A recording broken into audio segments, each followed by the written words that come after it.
జలుబు, తలనొప్పి, ఒళ్ళు నొప్పుల నుండి తక్షణ ఉపశమనం. శాస్త్రి బామ్ ఇప్పుడు 5 రూపాయల ప్యాక్ లో కూడా. Welcome to Suman TV. నేను మీ Suman TV Nag. Bollywood star hero Saif Ali Khan. So అతనికి సంబంధించినటువంటి వాటిలో కనుక మనం చూస్తే కుట్ర జరిగిందా, డబ్బు కోసమే ఇదంతా జరిగిందా, ఎఫ్ఐఆర్లో అసలు ఏముంది, దీనికి సంబంధించినటువంటి పూర్తి వివరాలు ఈరోజు మనతో పాటు హైకోర్టు అడ్వకేట్ అలగిరి రవీంద్రనాథ్ గారు ఉన్నారు. అది వారి మాట్లాడి తెలుసుకుందాం. Hello sir. హాయ్ అండి నాగరాజ్ గారు. సైఫ్ అలీ ఖాన్ బాంద్రా లాంటి పెద్ద ప్రదేశంలో అంటే ముంబైలోనే టాప్ సెలబ్రిటీస్ ఉండేటువంటి ప్లేస్ అది. అక్కడే మనిషికి ప్రొటెక్షన్ లేదు అని అంటే క్వశ్చన్ మార్క్స్ 100 వేసుకోవచ్చని చెప్పడంలో ఏమాత్రం సందేహం లేదండి. అసలు సైఫ్ అలీ ఖాన్ విషయంలో జరిగింది ఏంటి, ఎఫ్ఐఆర్లో ఏం చెప్పబడింది? వెస్ట్ బాంద్రా, ముంబై ఈ ప్రాంతంలో ఒక గేటెడ్ కమ్యూనిటీ, అది కూడా ఈ టవర్స్ ఉన్న కంప్లీట్గా గేటెడ్ కమ్యూనిటీ. ఈ గేటెడ్ కమ్యూనిటీలో హయ్యెస్ట్ సెక్యూరిటీ ఉన్నటువంటి ఒక ప్రదేశం. అటు సీసీటీవీ సర్వేలెన్స్ కావచ్చు, ఫిజికల్గా ఉన్నటువంటి సెక్యూరిటీ కావచ్చు, అత్యంత భద్రత కట్టుదిట్టంగా ఉన్నటువంటి ప్రదేశం ఈ యొక్క టవర్స్, ఫార్చ్యూన్ టవర్స్. ఇందులో 11th and 12th ఫ్లోర్ ఈ రెండు కూడా సైఫ్ అలీ ఖాన్ గారివి. అయితే ఇక్కడ జరిగిన సంఘటనకు సంబంధించి ఎఫ్ఐఆర్లో ఏమి నమోదైంది నేను మీతో వివరించుకునే ప్రయత్నం చేస్తాను నాగరాజ్ గారు. ప్రధానంగా 11th and 12th ఫ్లోర్స్ రెండు కూడా ఈ టవర్స్లో 2 ఫ్లోర్స్ కూడా సైఫ్ అలీ ఖాన్ గారే.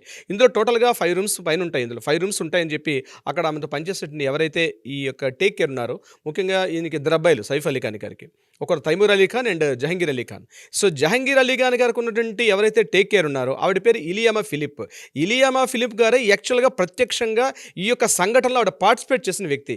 ఈ సంఘటనకు సంబంధించి ఆవిడ మాత్రం ఎఫ్ఐఆర్ ఫైల్ చేశారు. అంటే ఆవిడ ఇచ్చినటువంటి రిపోర్ట్ బేస్ చేసుకొని ముంబై పోలీసులు ఎఫ్ఐఆర్ ఫైల్ చేయడం జరిగింది. అయితే ఆవిడ చెప్పినటువంటి ఈ యొక్క ఎంటైర్ స్టోరీ అనేది నేను మీతో బేస్డ్ ఆన్ ద ఎఫ్ఐఆర్ రిపోర్ట్ని మీతో పంచుకునే ప్రయత్నం చేస్తాను.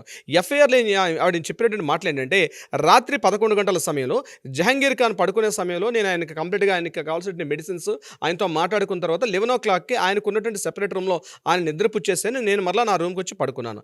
అరౌండ్ midnight 2:30 ఆ టైంలో చిన్న సౌండ్ అయింది. బాత్రూంలో లైట్ వెలగడం జరిగింది. అట్ ద సేమ్ టైం మధ్యలో ఉన్నటువంటి ఆ రూమ్కి బాత్రూమ్కి మధ్యలో లైట్, కారిడార్లో కూడా చిన్నగా లైట్ వెలుగుతుంది. ఆ లైట్ చూసి నేను బహుశా కరీనా కపూర్ వచ్చారేమో జహంగీర్ ఖాన్ తోటి, అంటే జహీ అంటారు యాక్చువల్, జహంగీర్ ఖాన్కి జహ్ అని కూడా పిలుస్తారు. సో జహతో మాట్లాడని కరీనా వచ్చారని నేను అనుకున్నాను. నేను మళ్ళీ మాట్లాడకుండా గదిలో పడుకున్నాను. కానీ కాసేపటి తర్వాత అక్కడ జరిగిన సంఘటన ఏంటంటే, నాకు అక్కడ ఏదో కాస్త డౌట్ఫుల్గా వచ్చిన, సస్పెక్ట్ చేసే విధంగా అక్కడ శబ్దాలన్నీ రావడం కనిపించింది. నేను వెంటనే బయటకు వచ్చాను. బయటకు వచ్చేసరికి ఒక అగంతకుడు కంప్లీట్గా ఒక black colour T-shirt, black colour jean వేసుకొని, మాస్క్ వేసుకొని, చేతిలో ఒక షార్ప్ హెక్సా బ్లేడ్ అంటారు, అంటే ఈ ఐరన్ రాడ్స్ వాటిని కట్ చేయడానికి వాడే దాన్ని హెక్సా బ్లేడ్ అంటారు. ఒక చేతిలో హెక్సా బ్లేడ్, మరో చేతిలో ఒక స్టిక్ పట్టుకొని ఆయన చాలా ఆగంతకుడు అడుగు వేసుకుంటూ జహర్ రూమ్ నుంచి కంప్లీట్గా అటువైపు వెళ్తున్నాడు, ఏదైతే కరీనా రూమ్ వైపు వెళ్తున్నాడో నేను గమనించాను. నన్ను చూసి ఇమీడియట్గా అతని మీదకి వచ్చి నన్ను మాట్లాడొద్దు, సైలెంట్గా ఉండు అని చెప్పడం జరిగింది. నీకు ఏం కావాలని చెప్పి అడిగాను. నాకు ₹1 డబ్బులు కావాలి, నాకు పైసా చాహియే మేరకు అని అతను చెప్పాడు. కిత్నా పైసా అని అడిగాను. అడిగితే నాకు 1 crore కావాలని చెప్పి అడిగాడు. ఇమీడియట్గా నేను గట్టిగా సౌండ్ చేసేసరికి మాట్లాడొద్దని చెప్పి నన్ను గట్టిగా చెప్పడం జరిగింది. ఆయన మెల్లగా అటు కరీనా రూమ్లో కదులుతుండగా నేను మూవ్మెంట్ చేసుకుంటూ కరీనా రూమ్ వైపు వెళ్తే నా మీద అటాక్ చేయడానికి ప్రయత్నించాడు. ఆ అటాక్ చేసిన సందర్భంలో నేను అక్కడ ఉండే టేబుల్ అన్ని పుష్ చేసేసాను. ఆ టేబుల్స్ అన్ని పడిపోతే నా 2 చేతుల వైపు నేను అడ్డంగా పెట్టుకున్నాను. ఆయన హెక్సా బ్లేడ్ తోటి నా మీద అటాక్ వచ్చిన సందర్భంలో నా 2 చేతులను కూడా అడ్డంగా పెట్టుకున్నాను. అడ్డంగా పెట్టినప్పుడు నా మీదకి అటాక్ వచ్చాడు. ఈ సందర్భంలో ఈ సౌండ్స్ చూసి విని లోపల నుంచి సైఫ్ అలీ, కరీనా కపూర్ రూమ్లో పడుకున్నటువంటి సైఫ్ అలీ ఖాన్ గారు రావడం జరిగింది. ఇమీడియట్గా నేను వచ్చాను. At the same time Jahangir Ali Khan తాలూకా కాకుండా ఈయన తైమూర్ అలీ ఖాన్ ఉన్నారు. తైమూర్ అలీ ఖాన్కి నాలాగే మరొక కేర్ టేకర్ ఉన్నారు. ఆమె పేరు గీత కూడా ఇమీడియట్గా అప్పుడే ఆవిడ కూడా రెస్పాండ్ అయ్యారు. గీత కూడా లేచారు. నేను, గీత, మరోవైపు సైఫ్ అలీ ఖాన్, మేము ముగ్గురం కూడా ఆ ఆగంతకుడిని బంధించే ప్రయత్నం చేశాను. వెంటనే ఏదైతే ఏ రూమ్ నుంచి వచ్చానో ఆ రూమ్ వెనుక వైపు నుంచి నేను లాక్ చేసే ప్రయత్నం చేయగానే ఇమీడియట్గా సైఫ్ అలీ ఖాన్ గారు ఎవరు నువ్వు ఎందుకు వచ్చావు అని చెప్పి మాట్లాడడం జరిగింది. అట్ ద సేమ్ టైం ఆగంతకుడు ఈ యొక్క సైఫ్ అలీ ఖాన్ ఇద్దరు కూడా ఒకరి మీద ఒకరు గట్టిగా కలియబడడం జరిగింది. కోట్లాట్లు ఇమీడియట్గా అతను షార్ప్ కొట్టి ఆ హెక్సా బ్లేడ్ తోటి అతని మీద అటాక్ చేశారు. ఇమీడియట్గా ఆయన్ని ముందుగా ఎడమ చేతి వైపు ఉన్నటువంటి ఆయన ఎడమ చేతి వైపు గట్టిగా కొట్టారు. కొట్టిన తర్వాత ఆయన కత్తితో గట్టిగా పొడిచాడు. హెక్సా బ్లేడ్ తోటి గట్టిగా ఆయన హిట్టింగ్ చేశాడు సైఫ్ అలీ ఖాన్ గారికి. ఇమీడియట్గా బ్లడ్డింగ్ వచ్చింది. ఆయన పడిపోయారు అక్కడ. నేను మరలా వెనక్కి వెళ్ళేసరికి ఆయన ఆ హడావుడు అక్కడంతా చిందరవందరగా అయిపోయిన తర్వాత ఆయన ఇమీడియట్గా వెనక డోర్ నుంచి ఆయన బయటకు పారిపోయాడు. ఇది యాక్చువల్ జరిగింది మార్నింగ్ 2:30 అని చెప్పి ఇలియామా ఫిలిప్ అని చెప్పి ఎవరైతే జహంగీర్ అలీ ఖాన్, అంటే సైఫ్ అలీ ఖాన్ గారికి కరీనా కపూర్కి ఉన్నటువంటి చిన్న అబ్బాయి అయినటువంటి ఈ జహంగీర్ అలీ ఖాన్ తాలూకా కేర్ టేకర్ చెప్పినటువంటి స్టేట్మెంట్ ఎఫ్ఐఆర్లో నమోదైనటువంటి ఇన్ఫర్మేషన్ అయితే ఇది. దీన్ని బేస్ చేసుకుని పోలీసులు ఎఫ్ఐఆర్ నమోదు చేశారు. బిఎన్ఎస్ భారతీయ న్యాయ సమితి ప్రకారం సెక్షన్ 311 అంటే రాబరీ కిందకు వస్తుంది. Section 311. At the same time 312 అంటే రాబరీకి వాడుతున్నటువంటి హత్యా ప్రయత్నం చేయడం, రాబరీకి వాడుతూ ఆగంతకుడు హత్య అంటే డెత్ ఇన్సల్ట్ చేయడం కోసం చెప్పి వాడుతున్న దానికి సెక్షన్ 312 అంటారు. అట్ ద సేమ్ టైం 331(6), 331(7) అంటే హత్యాయత్నం చేయడానికి వాడినట్టు ఆయుధం అతను కంప్లీట్గా అక్కడ దుండగుడు ఆ యొక్క ట్రెస్ పాసింగ్ అంటే ఆ వ్యక్తిగతంగా ఉన్నటువంటి ఏదైతే తన ఇంటిలో చొరబాటు యత్నం చేయడం కూడా ఇది సెక్షన్ 331(7) కిందకు వస్తుంది. ఇట్లా 4 సెక్షన్స్ కింద ఎఫ్ఐఆర్ అయితే నమోదు చేయడం జరిగింది నాగరాజు గారు. అయితే ఇది యాక్చువల్గా బేస్డ్ అంతా ఎఫ్ఐఆర్ రిపోర్ట్. దీంట్లో పోలీసులు చెప్పినటువంటి ప్రాథమిక విచారణ ప్రకారం ఏంటంటే ఇది కేవలం ఎవరో ఒక ఆగంతకుడు, ఒక అపరిచిత వ్యక్తి, ఒక అనుమానాస్పద వ్యక్తి డైరెక్ట్గా ఇంట్లోకి ప్రవేశించాడు. ఆ ప్రవేశించడం కూడా ఏదైతే ఎమర్జెన్సీ ఉంటుందో అంటే ఈ హై రైజ్ టవర్స్ ఉన్న బిల్డింగ్స్లో ఏం చేస్తారంటే ఈ అగ్నిమాపక అంటే ఫైర్ వ్యాన్ తిరగడం కోసం చెప్పి కొంత స్పేస్ విడిచిపెడతారు. అంటే పిల్లర్ టు వాల్ మధ్యలో కనీసం ఒక 10 మీటర్ స్పేస్ ఉంటుంది. అంటే హైయెస్ట్ రైజ్ టవర్స్ ఉంటాయి కాబట్టి అగ్నిమాపకం ఏమైనా ఫైర్ సేఫ్టీ కోసం చెప్పి వ్యాన్ తిరగడం కోసం చెప్పి అక్కడ మూమెంట్ ఇస్తారు. ఏదైనా హై రైజ్ టవర్స్ వల్ల కూడా ఏదైనా ప్రమాదం జరిగితే ఎమర్జెన్సీగా దిగిపోవడం కోసం చెప్పి రెగ్యులర్ స్టేర్ కేస్ కాకుండా లిఫ్ట్ కాకుండా ఎమర్జెన్సీ ఒక స్టేర్ కేస్ అనేవి అది common per master plan approval ప్రకారం ఉంటుంది. అటు నుంచి దొండగుడు ముఖ్యంగా అగంతకుడు వచ్చాడని చెప్పి పోలీసులు చెప్పడం జరుగుతుంది. వచ్చిన పర్సన్ ఒకరా ఇద్దరని ఇప్పటికీ పోలీసులు కన్ఫర్మేషన్ చేయలేదు. మనకు దొరుకుతున్నటువంటి ఇన్ఫర్మేషన్స్ ప్రకారం ఒకరు అంటారు, కొంతమంది ఇద్దరు అంటారు. బట్ ఇచ్చినటువంటి ఎఫ్ఐఆర్ రిపోర్ట్ ప్రకారం అయితే మాత్రం ఒకరు అన్నట్టుగా ఇన్ఫర్మేషన్ అయితే మనకి ఆ FIR based on the report ప్రకారం మనకు తెలిసింది. సో అగంతకుడు ఎట్ ద సేమ్ టైం ఆ స్టెప్స్ మీద నుంచి పైకి రావడం, at the same time 2:33 6th floor దగ్గర ఉన్నటువంటి సీసీటీవీ పనిచేస్తుంది. ఆ సీసీటీవీ ఫుటేజ్లో అగంతకుడు ఒక black colour T shirt, black colour jean, అదేవిధంగా స్కార్ఫ్ అంటే ఎడమ భుజం మీద ఒక స్కార్ఫ్ వేసుకొని ఒక బ్యాగ్ కూడా అతను హ్యాంగ్ చేసుకుంటూ కిందకి దిగుతున్నాడు. సో ఇది యాక్చువల్గా మనకి పోలీసులు రిలీజ్ చేసేట ఒక సీసీటీవీ ఫుటేజ్. ఇప్పుడు రీసెంట్గా ఇప్పుడు ఈ వీడియో మనం చేస్తున్న ఈ సమయానికి ఇప్పుడు రీసెంట్గా మనకి అందిన ఇన్ఫర్మేషన్ అంటే కంప్లీట్గా ముంబై పోలీసులు ఎంటైర్ రాష్ట్ర మొత్తంగా నగర వ్యాప్తంగా ఉండే సీసీటీవీ అన్నింటిని కూడా చెక్ చేస్తున్న సందర్భంగా అందులో బాంద్రా రైల్వే స్టేషన్ పైన సేమ్ ఈ అగంతకుడు కూడా Bandra railway station foot over bridge మీద కనిపించాడు. అట్ ద సేమ్ టైం ఆయన వసాయి నుంచి నల్సంపూర్ ఉన్నటువంటి ఆ ప్రాంతానికి వెళ్తున్న ట్రైన్ వైపు వెళ్తున్నట్టుగా కూడా కొంత పోలీసు సస్పెక్ట్ చేస్తారు. జస్ట్ ఇది తాజా వార్త యాక్చువల్గా అంటే ఈ వీడియో మనం చేస్తున్న సమయానికి ఇది పోలీసులు ఏదైతే వ్యక్తి కనిపించాడో అట్ ద సేమ్ టైం మనకు అదే ఫుటేజ్ ఇక్కడ కనిపిస్తుంది. అయితే ఇక్కడ ఈ యొక్క విషయానికి సంబంధించి ఈ సైఫ్ అలీ ఖాన్ గారి ఇంట్లో జరిగిన దాడికి సంబంధించి అనేక రకాల కోణాలు బయటపడుతున్నాయి.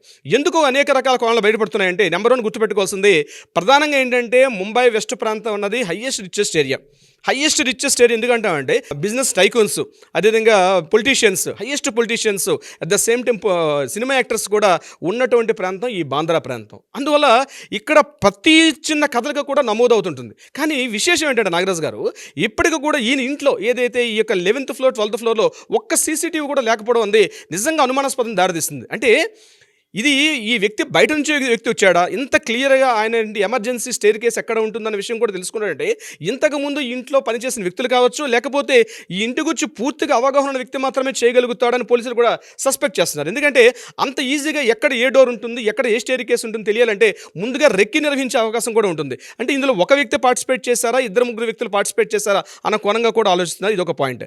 నెంబర్ 2 ఏంటంటే ఇటీవల కాలంలోనే మనకు జరిగింది ఈ బిష్నోయ్ గ్యాంగ్ ఎక్కువగా అటాక్ చేశారు ఈ ముంబైలో బాబా సిద్దికి హత్య కేసులో కూడా పొలిటీషియన్ మీద, ముఖ్యంగా సల్మాన్ ఖాన్ గారి మీద కూడా అటాక్ జరిగింది.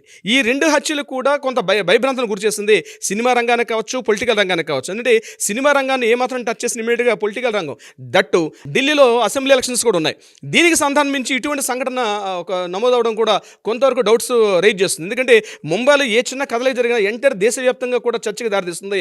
ముఖ్యంగా బిష్నోయ్ గ్యాంగ్ చాలా యాక్టివ్గా ఉండడం అనే విషయం మనకు తెలుసు, మనం చాలా వీడియోలు కూడా చేసాం. సో దీనికి సంబంధించి ఏమైనా ఆ యాంగిల్ ప్రకారం జరిగింది. ఎందుకంటే సల్మాన్ ఖాన్ గారి మీద కూడా అటాక్ జరిగింది.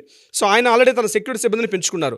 సో ఇటువంటి ఒక పర్సన్, ఇంత హైయెస్ట్ సెక్యూరిటీ ఉన్న పర్సన్ అంత సెక్యూరిటీ లేకుండా, సీసీటీవీ సర్వేలెన్స్ లేకుండా, ఏమీ లేకుండా ఎలా ఉండడం. అయితే ప్రధానంగా పోలీసు సస్పెక్ట్ చేస్తుంటే ఈ సంఘటనకు 1 వీక్ బ్యాక్ ఈయన స్విట్జర్లాండ్ వెళ్ళారు. సైఫ్ అలీ ఖాన్ గారు తన కుటుంబ సమేతంగా స్విట్జర్లాండ్ వెళ్ళి అక్కడ కొద్ది రోజులు ఉండి ఇటీవల కాలంలో రావడం జరిగింది. సో ఇప్పుడు ఇక్కడ ఎంట్రన్స్లో ఉన్న సెక్యూరిటీ సిబ్బందిని పరిశీలించినప్పుడు ఎవరైతే అగంతకుడు గడిచిన 24 గంటల్లో ఇటువంటి వ్యక్తి మన బిల్డింగ్లో ప్రవేశించదని చెప్పి అక్కడ ఉన్న సీసీటీవీ ఫుటేజ్ కావచ్చు, సెక్యూరిటీ సిబ్బంది కూడా చెప్తున్నారు. సో ఇక్కడ పర్సన్ 2 days బిఫోర్ కూడా ఇటువంటి వ్యక్తి కనిపించలేదు. అంటే ఒకవేళ ముందే ఈ పర్సన్ ఆ ఇంట్లో ప్రవేశించి అక్కడ ఉండడం జరిగిందా, ఎందుకంటే వీళ్ళు స్విట్జర్లాండ్ టూర్లో ఉన్నప్పుడే ఈ పర్సన్ అక్కడ దాక్కుని ఉండి ఇటువంటి హత్యా ప్రయత్నాన్ని దారితీశాడా, అంటే ఈ ఒకవేళ 2 days ముందో 3 days ముందో ప్రవేశించినట్లయితే ఆగంతకుడు యొక్క కదలికలను ఏమాత్రం పసిగట్టలేదా, ఇక్కడ పనిచేస్తుండే సిబ్బంది కావచ్చు, సెక్యూరిటీ సిబ్బంది కావచ్చు, లేకపోతే ఇప్పుడు నేను చెప్పిన కేర్ టేకర్స్ కావచ్చు, వంట వాళ్ళు కావచ్చు, పని వాళ్ళు కావచ్చు, ఇటువంటి టోటల్ అందరూ కూడా అంటే అంత 2 days పాటు కనిపించకుండా ఆ పర్సన్ ఉంటాడా, అంటే ఈ యొక్క మొత్తం అంతా కూడా సస్పెక్ట్ చేయాల్సి వస్తుంది. ప్రతి చిన్న విషయాన్ని కూడా డౌట్ పడాల్సి వస్తుంది. ఎందుకంటే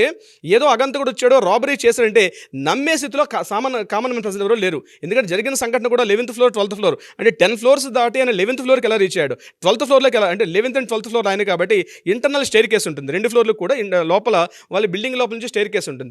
తర్వాత వీళ్ళందరూ కూడా ఇది చిన్న కుటుంబం కాదు, హస్బెండ్ వైఫ్ ఇద్దరే కాదు, చాలా మంది ఉన్నటువంటి వ్యక్తులు. సుమారుగా ఒక ఆ ఇంటిలోని ఏదైతే 11th ఫ్లోర్ అండ్ 12th ఫ్లోర్లో వాళ్ళు చెప్పిన లెక్కల ప్రకారమే సుమారు ఆ రోజు సంఘటన జరిగే సమయానికి 8 మంది ఉన్నారు ఇంట్లో, 2 ఫ్లోర్లు కలిపి. అంటే 8 మంది ఉన్నప్పుడు కూడా సంఘటన తెలియకుండా అగంతకుడు ఎలా వచ్చాడు అన్నది ఒక సస్పెక్ట్ చేస్తున్నాం. ఇది కాకుండా మరొక ఇంట్రెస్టింగ్ కొద్ది కాంట్రవర్షియల్ పాయింట్ కూడా నేను మీతో చెప్పే ప్రయత్నం చేస్తాను. ముఖ్యంగా వీళ్ళ పిల్లలు ఎవరైతే ఉన్నారో తైమూర్ అలీ ఖాన్, అదేవిధంగా జహంగీర్ అలీ ఖాన్, ఈ ఇద్దరికి పేర్లు పెట్టే సందర్భంలో చాలా వివాదాస్పదమైంది. అప్పట్లో సోషల్ మీడియా ప్రచారంలో లేకపోయింది వచ్చాము. కానీ తైమూర్ అనే వ్యక్తి భారతదేశం మీద దాడి చేసి భారతదేశాన్ని భయంకరంగా దోచుకున్న వ్యక్తి. అంటే తైమూర్ అంటేనే భారతదేశానికి విద్వేషగా మాట్లాడుకుంటాం మనం చరిత్ర పుటల్లో తైమూర్ దాడి చేసినప్పుడు. అటువంటి భారతదేశ దోపిడీ దొంగ యొక్క పేరుని తన కొడుకు పేరు పెట్టుకున్నప్పుడు చాలా వివాదాస్పదం అయ్యాడు Saif Ali Khan. At the same time Jahangir Ali Khan పేరు పెట్టుకున్నప్పుడు కూడా చాలామంది ఇటువంటి విషయాల మీద కూడా చాలా వివాదాలు రేకెత్తించారు. అప్పట్లో మీడియా ప్రచారం చాలా ఎక్కువ జరిగింది, ముఖ్యంగా ప్రింట్ మీడియా అండ్ ఎలక్ట్రానిక్ మీడియాలో. ఇంకా సోషల్ మీడియా అప్పట్లో ఇంకా ఇంత పూర్తిగా ప్రచారం రాలేదు. బహుశా అటువంటి ఏమైనా కోణంలో ఉందని కూడా ప్రయత్నం చేస్తున్నారు పోలీసులు. ఏమైనా అటువంటి సంఘాలు ఏమైనా సంఘ విద్రోహ శక్తులు ఏమైనా ఇటువంటి ప్రయత్నాలు ఏమైనా చేశారా? ఎందుకంటే ఇది మామూలుగా ఎవరో అగంతకుడు వచ్చి చేసే సంఘటన అయితే కాదు. ఖచ్చితంగా దీంతో కుట్ర కోణం దాకి ఉందా? నాట్ ఓన్లీ బిష్ణోయ్ గ్యాంగ్ ఒకటే ఉందా? ఇంకా ఎట్ ద సేమ్ టైం అంటే పొలిటీషియన్స్ ఏమి ఇటువంటి సంఘటనలు ఏం చేసినట్లయితే సైఫ్ అలీ ఖాన్ గారు మీకు ముఖ్యంగా ఆయన ఆస్తులు మనకు బాగా తెలుసు. సుమారుగా 3,000 కోట్ల పైబడి ఆయన ఆస్తులు తెలుసు. ఏవైనా అంతర్గతంగా ఏవైనా ఆస్తులు గొడవలు ఏమైనా ఉన్నాయా వీళ్ళ మీద, వ్యాపార లావాదేవీలకు సంబంధించి ఉన్నాయి? ఎందుకంటే ముంబై లాంటి ప్రాంతంలో అన్నది ఏ చిన్న సంఘటన జరిగినా, ముఖ్యంగా విఐపీస్ ప్రాంతంలో ఏ చిన్న సంఘటన జరిగినా ఎంటైర్ ముంబై ఒకటే కాకుండా ఇప్పుడు నేను చెప్పినట్టుగా భారతదేశం మీద మొత్తానికి కూడా దాని మీద ఒక ఇన్ఫ్లుయెన్స్ ఉంటుంది. కాబట్టి ఇటువంటి సంఘటన జరగడం అనేది కొంత సస్పెక్ట్ చేస్తున్నారు. అంటే అనేక కోణాలు ఉంటాయి. ఏదో ఒక అగంతకుడు వచ్చేసి ఇల్లు చేసేసాడన్న సంఘటన అయితే నమ్మే స్థితిలో ఎవ్వరు కూడా ప్రజలైతే లేరు. నాగరాజు గారు, చూద్దామండి ఏ మేరకు ఉంటుంది అనేది. బట్ దీనిపై అయితే ప్రతి ఒక్కరికి కథనం ప్రకారం కనుక మనం చూసుకుంటే చాలా చర్చలకు దారితీసే అవకాశం ఉందని చెప్పడంలో ఏమాత్రం డౌట్ లేదు. రకరకాల కథనాలు అయితే చూస్తున్నాం మనం. ఓ డౌట్ అయితే డెఫినెట్గా ఉంది, అసలు ఏం జరిగి ఉండొచ్చు, ఎందుకు అని. ఎందుకంటే ముంబైలో, బాంద్రా లాంటి ప్లేస్లో ఇలాంటివి జరుగుతున్నాయి అని అంటే, ఎస్పెషల్లీ సెలబ్రిటీస్ ఉండేటువంటి ఏరియాలో, అది కూడా అక్కడ సీసీ ఫుటేజ్ పనిచేయలేదు అని అంటేనే చాలా రకాలుగా ఆలోచించాల్సినటువంటి క్వశ్చన్ ఇది. చూద్దాం ఏ మేరకు ఉంటుంది అనేది అప్డేట్స్ ప్రకారం అయితే. Anyways thank you so much Ravindranath garu. Thank you so much Nagaraju గారు.